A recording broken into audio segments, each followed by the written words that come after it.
We're now to our final discussion of the day, engaged shareholders and their impact on corporate governance in 2017. Our moderator today is the Deal's Senior Editor of Financial Regulation, Ron Orol. In addition to financial regulation, Ron covers activist investors and is the author of the book Extreme Value Hedging: How Activist Hedge Fund Managers Are Taking on the World. Ron, it's over to you. Thank you for that really nice introduction, Tara. I really appreciate it. So before I have everyone do a little introduction, I'm just going to, like usual, put together some statistics on activism. This is the Activism and Governance panel. 2016 was another pretty huge year for activism. There were hundreds of activist campaigns launched. I kind of categorized it into two categories. One, the biggest 50 activist funds launched 91 campaigns in 2016. And a second category called, which I like to call the reluctivists. These are the passive funds that are trying to emulate the activist campaigns. Launched 54 campaigns, and I think this is going to be a trend that we're going to see continue. And then a couple other statistics. Activists like to target companies with for strategic and for operational changes, but they also like to look at the governance issues at those companies. And so we found that we did a BoardX, which is a service of the Deal, found that there were 4,369 directors who sat on two companies in the same sector as competitors.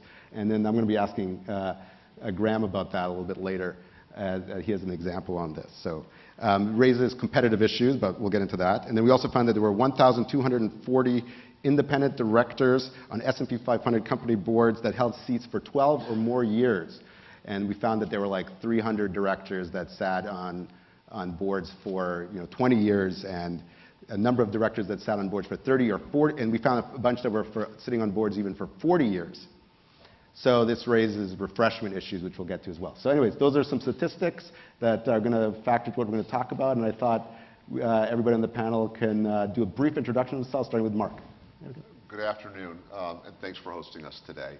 My name is Mark Erstein. I'm a global chair of mergers and acquisitions at Latham & Watkins.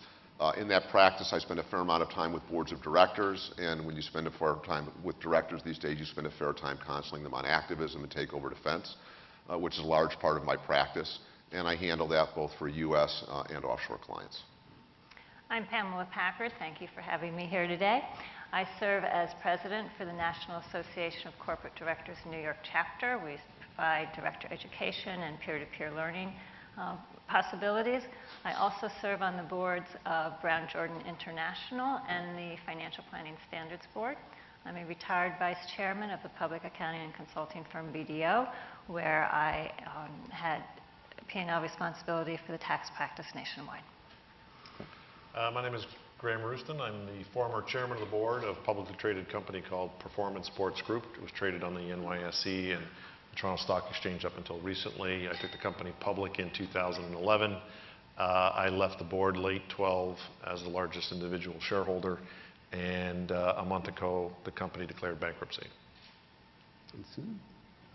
And I'm Susan Salka, CEO of AMN Healthcare, but also a director of McKesson. So today I think I'm wearing more of my CEO hat, but hard to take off your director hat on any day, and really pleased to be here for the second time to talk about one of my favorite topics of corporate governance. But in addition to my professional role, I am also proudly the daughter of Lorraine and Roger Whipple, and my mom is here in the audience today. So thanks, Mom, for coming.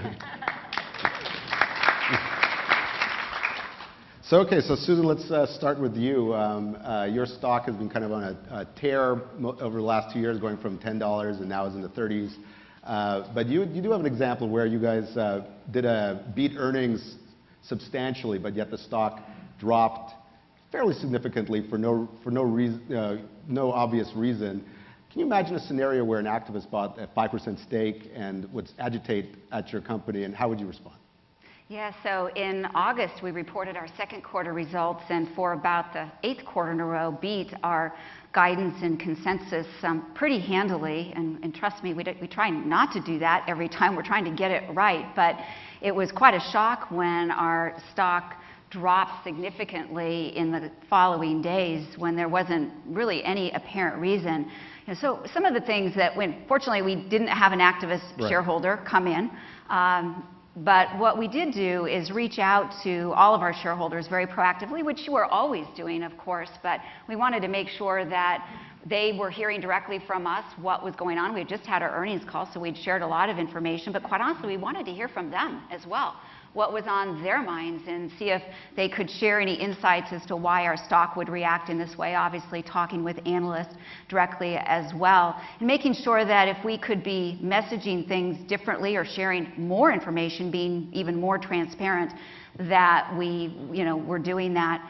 I always kind of rely on sage advice from people I respect and admire, and when those things happen, and you're not quite sure what to do, I think of a saying from my dad, actually, who he had many 10,000 sayings, and this one was, if you were worried about something, you're a little bit scared about what's going on, and usually this was directed at my brother, fortunately, not me, he would say, Rod, go out to the garage and get those kerosene rags, because I need to tie them around your ankles to make sure the ants can't get to your candy ass.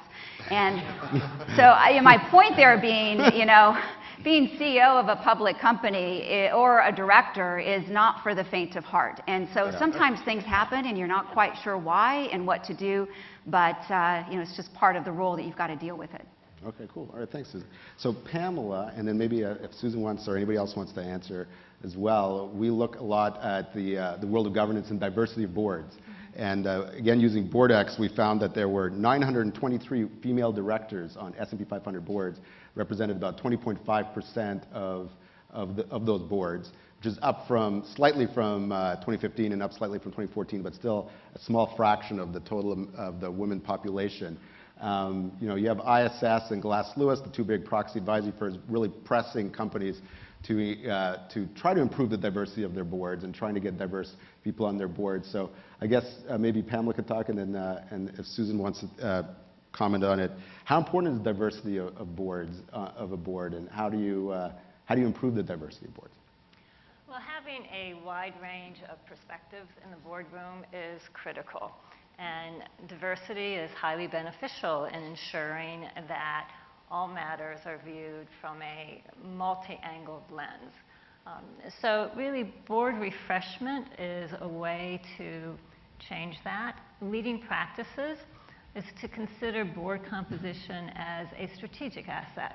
And by that I mean, as the board thinks about its strategy 3 years out, 5 years out, and beyond, that they also need to be thinking, what are the new skills and perspectives that will need to be in the boardroom in the future, not only to ensure that the board remains relevant, but ideally that the board can be a competitive asset for the company.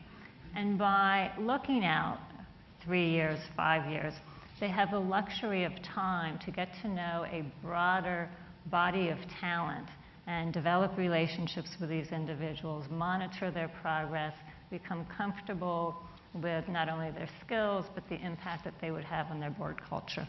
All right, cool. One of the things that we found that was quite interesting, we did a story about how activist hedge fund managers actually also almost never nominate women directors. And I spoke to a bunch of activist hedge funds and asked them, why is that? And they said that a lot of times that they were really looking for women, they're trying to find women directors for the boards, but a lot of times they find that they're looking for women that are already on other boards, or ex-CEOs that they can bring in because they have the kind of the skills needed to defeat the incumbent directors. So I'm curious, maybe Susan wants to talk, and I know you have an ex-CEO that's a woman on your board. Would you look outside these two categories of director candidates when seeking directors for boards? Absolutely, and I think Pamela said it very well, that boards need to be planning in advance. And one reason perhaps activist shareholders aren't nominating women so much is they're trying to react very quickly to a situation, so they turn more to the people they know, which probably happen to be people just like them. Right. Whereas if you are planning in advance for succession at the board level, you can do a better job of building that slate and that awareness. And I think you need to go beyond those obvious ex-CEOs, and if that's all you're looking at, you're not going to get as many women, because unfortunately or fortunately, the phenomena of more women being in the CEO role has been improving, but it wasn't so good 20 years ago. So if you're really looking for the ex-CEO, your pool is going to be pretty small. So look for a current sitting CEO. When I joined the McKesson board 2 years ago, that was one of their key criteria. They wanted a CEO that was in the saddle, in the job today, so that they saw what it was like to deal with, in their case, healthcare related issues in the environment in today's situation. So don't be afraid about looking for an existing CEO, and you will immediately open up the pool to some degree of diversified candidates. All right, cool. Pamela, you had one of these things I thought was quite interesting was the NACD has I believe, explain to me if this is how it works, has a database of potential director candidates. And I'm curious if a lot of times companies and even activists hire headhunters to help find director candidates. Can you use that NAC database to filter it to find qualified women candidates? Is that something that you would recommend to companies and activists, I guess, and headhunters? Well, certainly NACD has a board recruiting service, and as a part of that service, they have a database that has over 17,000 director candidates, and it captures all attributes, technical skills, and certainly diversity. So that is one avenue in which to find diverse candidates. And frankly, there are a number of other organizations that maintain databases of solely diverse candidates. So to Susan's point, that if one is stuck with their personal network, and today still the majority of board seats are filled through personal networks, then you may be challenged to find qualified, diverse candidates. With a little bit more effort, they are out there. All right, cool. So I'm going to move a little bit to M&A, and Susan and then Mark, if you can look at this issue from two different points of view. So I know you have a couple interesting anecdotes in a situation where one where maybe you didn't telegraph as well as you would have liked that you're going to make an acquisition. So I'm curious if you could talk about that and how the shareholder base responded to that. And then second, another situation where you did telegraph better. I know you can't obviously say, we're going to buy company X, Y, Z on this specific date, but there seems to be some way of kind of making the shareholder base know what your M&A activity is going to be going forward. And then Mark, if you can follow up with once a deal is announced, particularly a stock-for-stock deal, how do you get the shareholder base all on board? Yes, I can give you examples of what not to do, as well as when it actually worked well, and you learn those lessons along the way. So back in 2010, AMN Healthcare made a pretty transformative acquisition, obviously just coming off the heels of the Great Recession, and our business was improving. We tend to contract with economic contraction, so we were just coming out of that, and we put a stake in the ground and said we're going to be not only a healthcare staffing company, but we're going to be the largest provider of workforce solutions. And so we made a very strategic, transformative acquisition, and we hadn't messaged that particularly well. And so our shareholders were very surprised, and they reacted to that within the stock, and our stock fell considerably, and rightly so. They had a lot of questions about, why are you doing this? What are the synergies? Where are you going with it? And fortunately, we were absolutely right. It was the best transaction we've ever done, and we were able to get the synergies, and it really transformed us into a different kind of company that's paid dividends. But I sort of contrast that to the last couple of years. We've actually done 9 acquisitions in the last 18 months, and we've been very proactive over the last 3 or 4 years of messaging that we were going to continue to make acquisitions. We gave examples of the kind of space without calling out specific companies, but examples of what we were going to do, why we were going to do it, and how it would benefit not only our clients but the shareholders. We also, importantly, gave examples of what we would likely not do. So it didn't sound like we were just out on a hunting spree looking for a variety of things. And sometimes what you're not going to do can be as important as what you're going to do. And so when you actually did make acquisitions after that, the shareholder base responded more positively? Absolutely, absolutely. All right, cool. Mark? So there are two things you think about as an acquirer in particular when you're using stock as a currency, and frankly in any M&A transaction. How am I going to win the vote? And I'm using stock. How do I maintain the value of my stock as a currency after making a significant M&A announcement? With respect to the former, it is investor communications, investor meetings, initial rollout, and it's very difficult to recover from a bad first few days after you've announced for stock deal. It tends to set the market. And so those first few days are critical, and we spend an enormous amount of time with our clients 2-3 weeks ahead of a planned announcement, building out that roadshow, building out those strategies in order to make sure the stock price stays up. And that's not only for its own reason if you want to keep your stock price up as an executive and as a board, but in addition, to the extent that stock price falls, the value of your deal falls, and you become more vulnerable to that transaction being topped. The second thing you need to do is win the vote. And as almost probably everyone in this room knows, you need to win an absolute majority of the shares. It's not a plurality. You need it 50 plus 1%. In some cases, even a higher percentage, depending on the structure of the deal. If there's significant opposition to transaction, it is difficult to win that vote. The retail environment gets confused. The institutions begin to get concerned. And particularly if a significant investor in your base goes out and starts talking the transaction down to other significant shareholders, it's hard to maintain the momentum to win that vote. And so with that group, you need to understand at the outset who's going to be skeptical of the deal, pay special attention to them, and frankly be candid with everybody. If there's potential regulatory risk, you need to address that. You need to explain why you think you're going to prevail on that front. If there's a weakness in the record, the process was not as broad as one hoped, or were there hiccups in the process, you need to address that as well. If you lose credibility, it makes it that much harder to win the vote as well. All right, cool. All right, thanks, Mark. All right, and often there's activist investors that get involved in these kind of things, such as our activist on our panel. I know Graeme is dying to tell us all about his campaign at Performance Sports Group. This is the maker of the iconic Canadian ice skate brand. So can you talk about a little bit, my understanding is they were not very responsive to your campaign from the outside. What kind of recommendations would you make to companies that are targeted by an activist, how to respond to an activist? So what I'm going to talk about today is about from the other side of the table, on the other side of the table. I have a unique perspective here is because I was on the other side of the table. I was the chairman of the board. Many of the people that were on the board that I was now an activist with, I knew, and in a couple of cases, personal friends with. So I had switched sides, sort of, in their minds.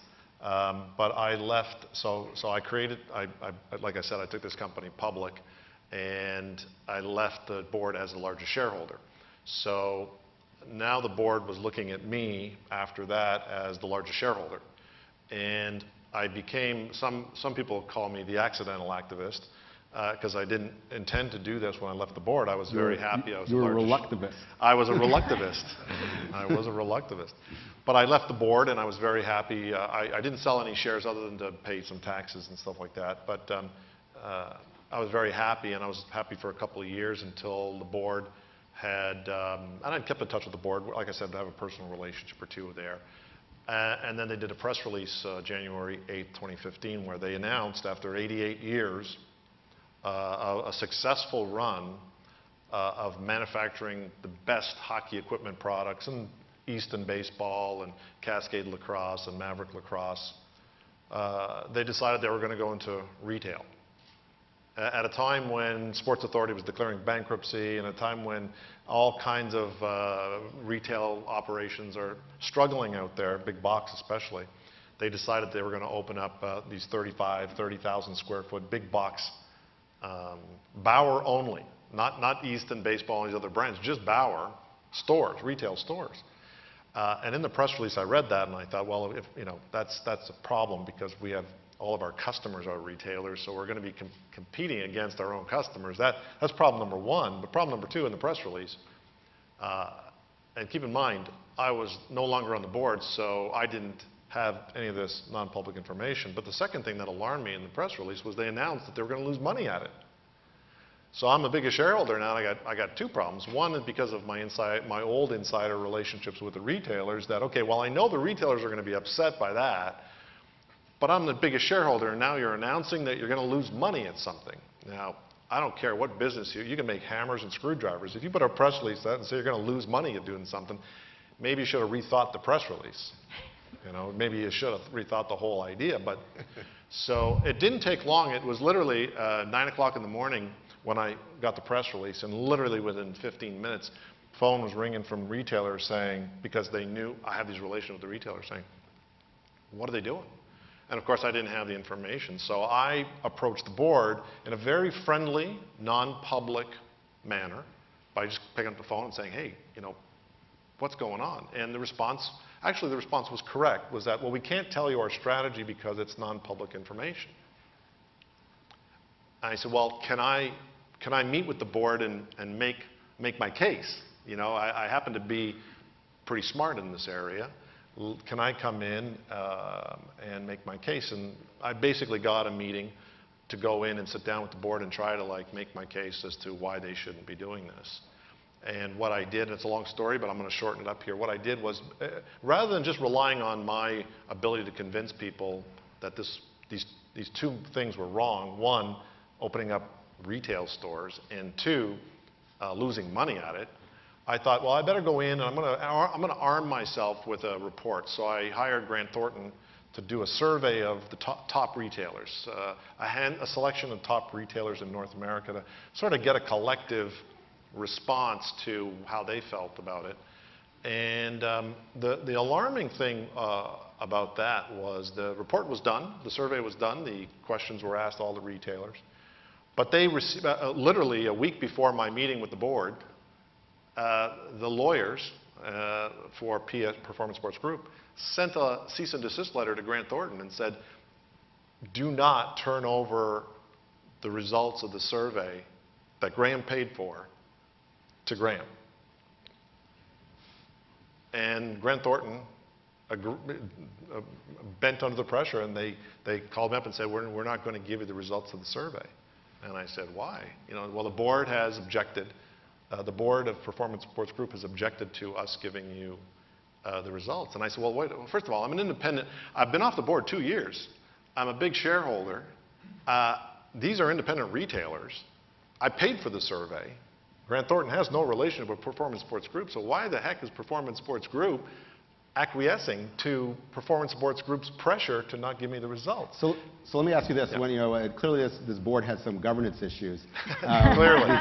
One of which, at the beginning of the panel, I brought up these statistics about directors that serve on multiple boards of publicly traded companies in the same, that are competitors of each other, and how this raises, confidential intellectual property information and moving that around. And I believe you have an example of that at Performance Sports Group involving one of their investors, Sagard. Is that correct? Can you talk about that? So the board is, so the board, the largest shareholder, now keep in mind I was the largest individual shareholder, but there was an institutional shareholder that had a big stake. It's called Sagard Capital.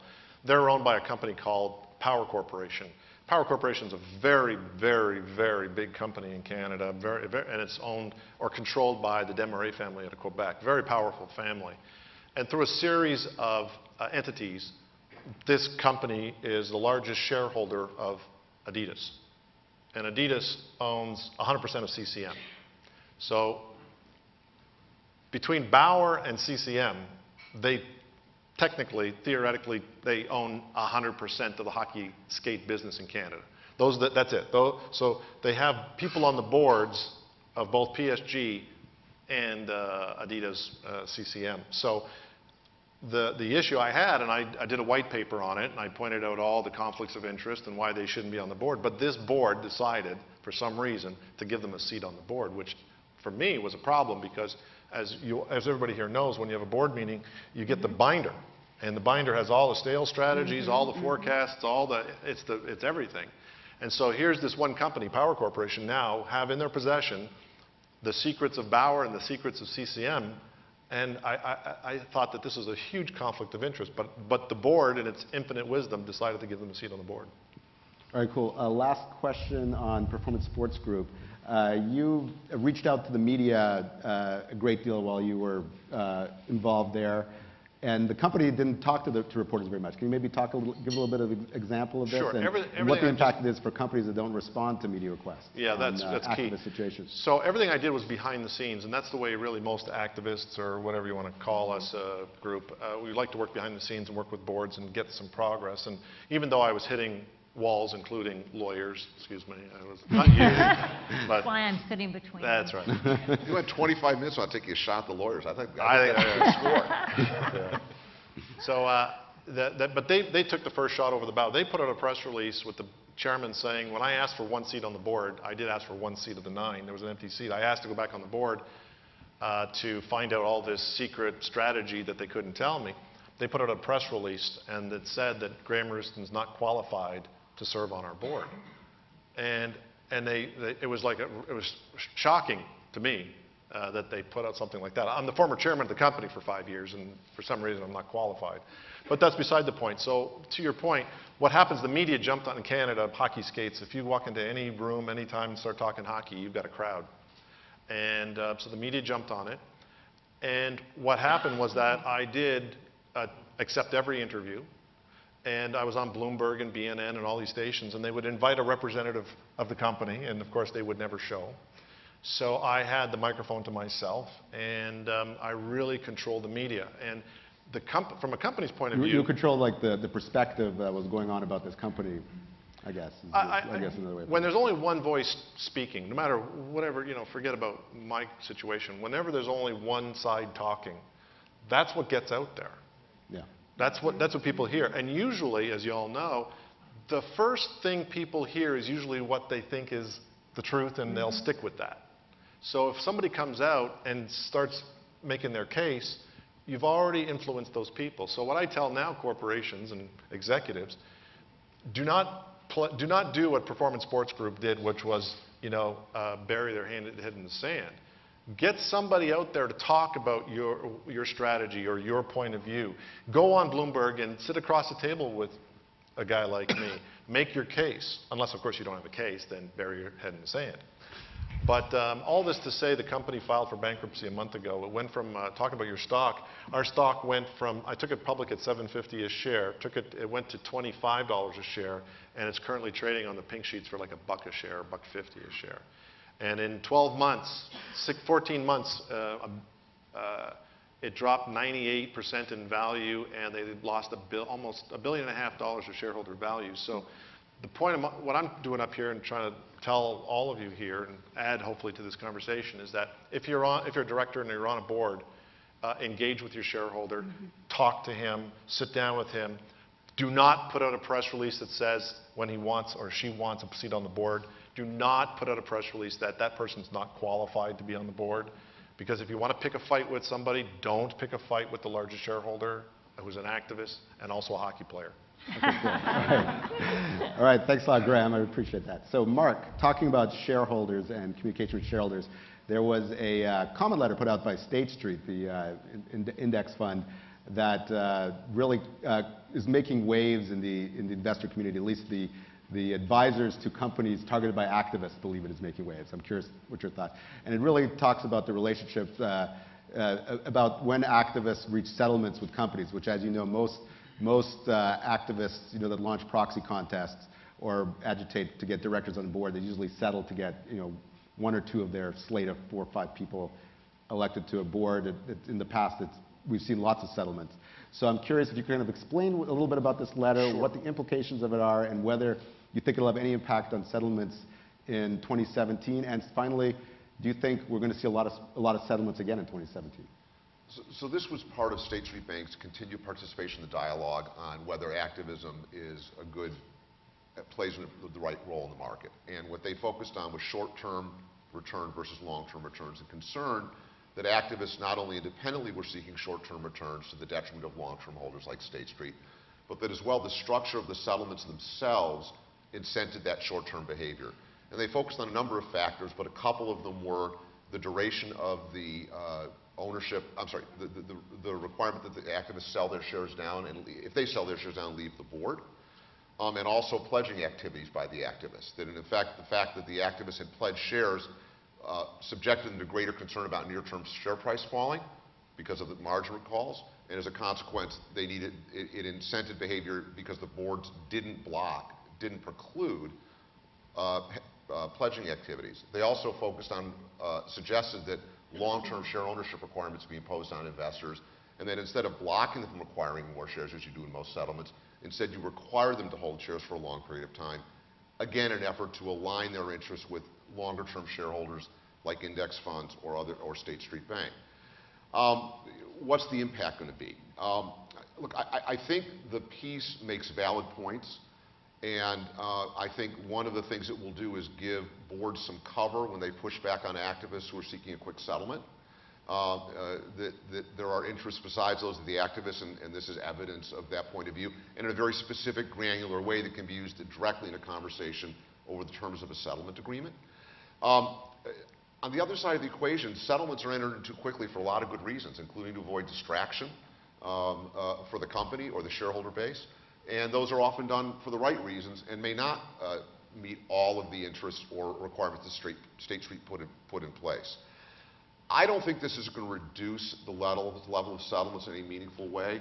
What I think it may do is move some of the critical terms around in a way that is probably designed or intended by State Street to have the incentives for the activists on the board to be focused on longer-term interests by requiring them to hold their shares for a specific period of time or reducing their concerns about short-term stock movement because of pledging it. Because I know like activists like Carl Icahn, for example, likes to have as short a holding period or the settlement agreement for as short as possible so that you can launch another proxy contest in a year if he's not happy with how things happen. So this maybe will put more pressure on companies to reach settlements that have a longer holding period, basically, or longer no action from the activist point of view perspective. I think State Street believes those are the kind of things that will incent longer-term behavior and focus, and I mean, we'll see in the season how that plays out. I don't think it'll change the frequency of settlement. I think it may change some of the underlying terms or move the needle on some of the underlying terms. Okay, cool. So, Mark, you also focus a lot of advice on the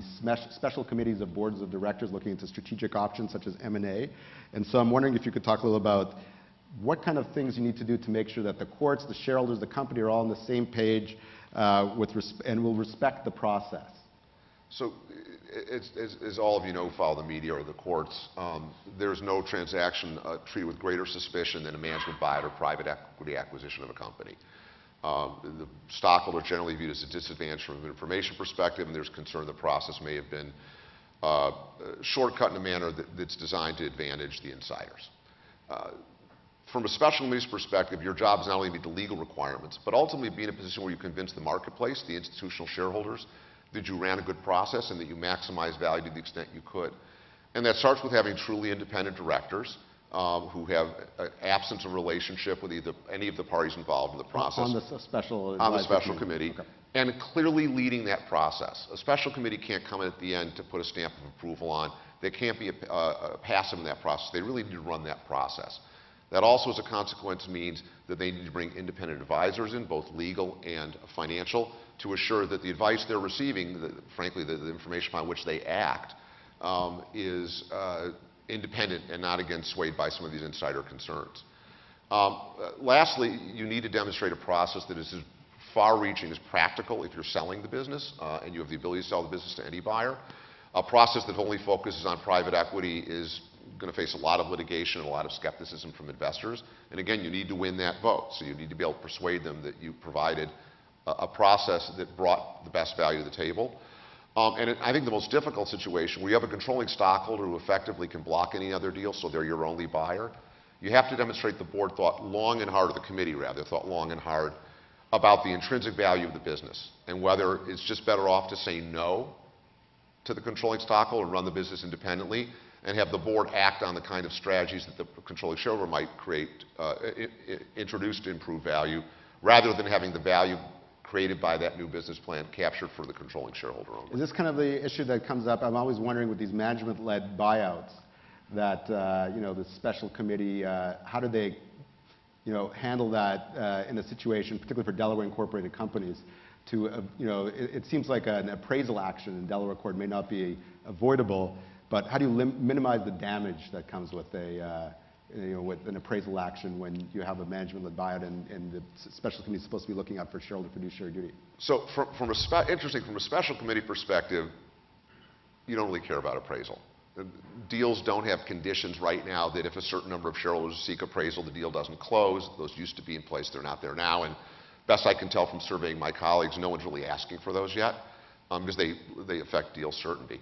The person who cares is the buyer, because the buyer is ultimately going to bear the cost of those appraisal actions. And so the buyer wants to know that the process in place looks good. the buyer doesn't necessarily want the broadest, most effective process because that may draw a higher price out of them. And so there's a tension as a buyer between running a process fully respected and having to overpay for the assets because that process is fully respected. I think for a long time, acquirers in special committee situations concluded it was easier to settle litigation on a middling process than have a broad process that caused them to pay $1 a share instead of penny per shares in litigation. The Delaware courts have effectively changed that dynamic in the past year. They have eliminated the quick disclosure settlements that ended the litigation and effectively were insurance policy for the buyer. And they've really pushed plaintiffs to appraisal. Vice Chancellor Lasser in particular is pushing plaintiffs to appraisal. And in that context, there's very little that the board can do other than get the best value they can in the circumstances, other than avoiding a process that has inconsistent financial information. If forecasts vary a lot, if they change from time to time, you're going to cause credibility issues about the discounted cash flow forecast, which is effectively what the courts look at more than anything else in Delaware. And if those forecasts get shaky, the courts can interpose its own judgment. And in situations like Dell, for example, the deal can really move in terms of what the buyer has to pay at the end of the day. All right, cool. Thanks, Mike. Just back to the Special Shareholder Committee, and I'm thinking of it from the perspective of the activist. Activists not only often want companies to set up special advisory committees because they want to see that as a step towards a sale of the company that they're targeting, but they also want to have themselves be put on that special advisory committee, or if they can't get put on it, then maybe they could be an outside observer to it, which I found in one case, which I thought was kind of interesting. How would you advise a company that was targeted by an activist that wanted to put themselves on the special committee the way we saw Jeff Smith at Starboard on the special advisory committee of Yahoo, which eventually was sold to Verizon? Well, I think there's three things you have to look at. Will that director be a constructive part of the committee, or will they have a single agenda that they'll drive at all costs and effectively disrupt or damage the process? Second, will they respect the confidentiality of the process, which is often a challenge? And third, is that investor, if the activists themselves is going on the board, be prepared to basically lock themselves out of trading while that process goes on and even for some period afterwards. When you play that out, I think 2/3 of your activist principals don't end up on the committee. It's just too difficult a place for them to be, either from their perspective in terms of being restricted on trading, or from the company's perspective on their participation in the process and their ability to maintain confidentiality. And I think you tend to see more often than not a designee that the activist is comfortable with going on these committees. And I think you've seen over the past few years... Like an independent director, but one that's chosen by the activist. Correct. Some people might call that, a puppet director that's pushing the agenda of the activist.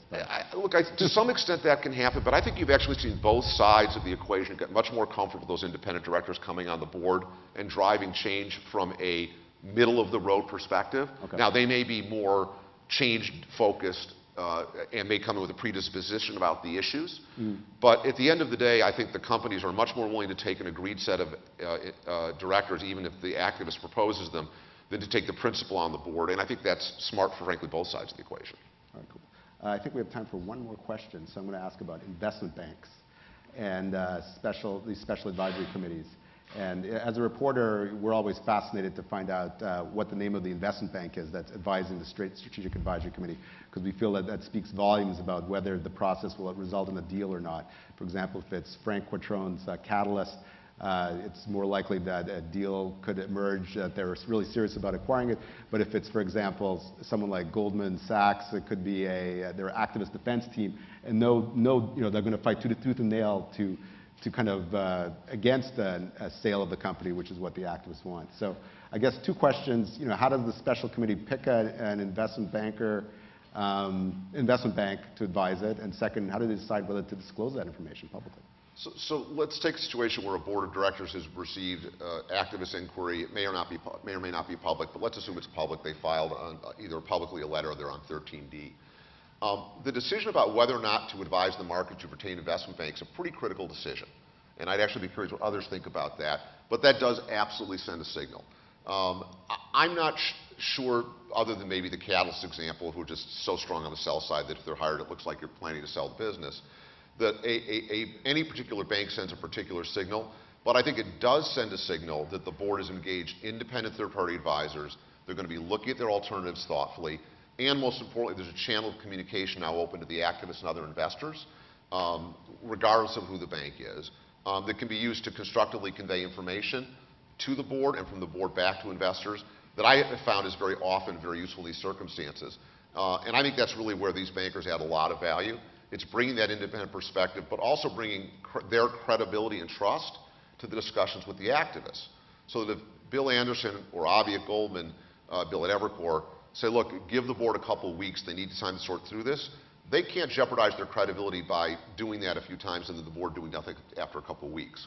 So I think they're an important player in the process of bringing their individual credibility to the table and allowing the board to have time to decide and the board to have the ability to communicate effectively with people they haven't met before, the activists, in a way that, in a relationship effectively of trust that wouldn't otherwise exist. So the activists would talk to the investment bank and get information on what's going on at the company? Well, I mean, look, you've got Regulation FD. They're not a back channel of material on public information. To me, it's more simply the comfort and familiarity that the activists have with a number of these players, and as a consequence, the credibility the board communications have when they go through those advisors. All right, cool.